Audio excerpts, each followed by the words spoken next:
বিদেশে তারকা ক্রিকেটারদের সোশ্যাল মিডিয়া সামলানো বা এজেন্ট হিসেবে কাজ করার জন্য অসংখ্য প্রতিষ্ঠান রয়েছে। বাংলাদেশে এতদিন বেশিরভাগ ক্রিকেটাররা ব্যক্তিগতভাবে নিজেরাই এসব সামলাতেন। তবে এবার বাংলাদেশের প্রথম পূর্ণাঙ্গ স্পোর্টস ম্যানেজমেন্ট প্রতিষ্ঠান হিসেবে কাজ শুরু করেছে ক্রিকেট উইথ সামি।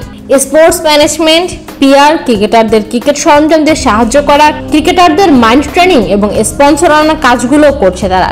শোনা যাচ্ছে বাংলাদেশ জাতীয় দলের কয়েকজন তারকা ক্রিকেটারও খুব শীঘ্রই তাদের সাথে যুক্ত হবেন। ক্রিকেটারদের খেলার বাইরের যাবতীয় ব্যাপারগুলো দেখাশোনার দায়িত্ব নিচ্ছে ক্রিকেট উইথ সামি। এমনকি জাতীয় দলের কোনো ক্রিকেটার যদি কোনো ব্র্যান্ড বা কোনো প্রতিষ্ঠানের সাথে কাজ করতে চান, সে ব্যাপারটাও তারা দেখভাল করে থাকে। জাতীয় দলের ক্রিকেটার মুমিনুল হক, নাসুম আহমেদ, এবাদত হোসেন, খালেদ আহমেদের মতো ক্রিকেটাররা ইতিমধ্যে তাদের সাথে চুক্তিবদ্ধ হয়েছেন।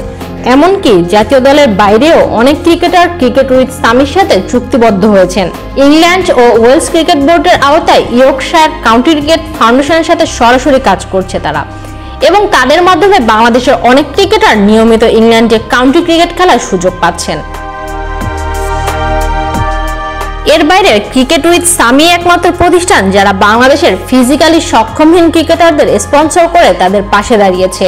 সোশ্যাল মিডিয়ায় খুবই জনপ্রিয় এই প্রতিষ্ঠান ইতিমধ্যে ক্রিকেট ভিত্তিক একটি পডকাস্টের আয়োজন করেছে এবং বিশ্বের বড় বড় নামকরা সাবেক ক্রিকেটাররা তাদের পডকাস্টে অংশগ্রহণ করছেন। It's Brad Hogg here, and I'm going live on Cricket with Sammy's social platforms on the 2nd of July. ইংল্যান্ডে তারা বাংলাদেশের সাবেক ক্রিকেটারদের নিয়ে প্রদর্শনী ম্যাচের আয়োজন করে আসছেন নিয়মিত, যেখানে সাবেক অধিনায়ক মোহাম্মদ আশরাফুল, ক্রিকেটার এনামুল হক জুনিয়র, ইমরুল কায়েসের মতো ক্রিকেটাররা অংশ নিচ্ছেন। আগামী 15 জুলাই ইংল্যান্ডে আরও একটি প্রদর্শনী ম্যাচ আয়োজন করতে যাচ্ছে। ক্রিকেট উইথ সামির পডকাস্টে যুক্ত হয়ে অস্ট্রেলিয়ান কিংবদন্তি ব্র্যাড হগও বাংলাদেশ ক্রিকেটে কাজ করার আগ্রহ প্রকাশ করেছেন। তাদের এমন আয়োজন মুগ্ধ করেছে বিশ্বকাপ জয়ী এই Aussie cricketer. Bangladesh fans, get on board. Let's have a little bit of fun.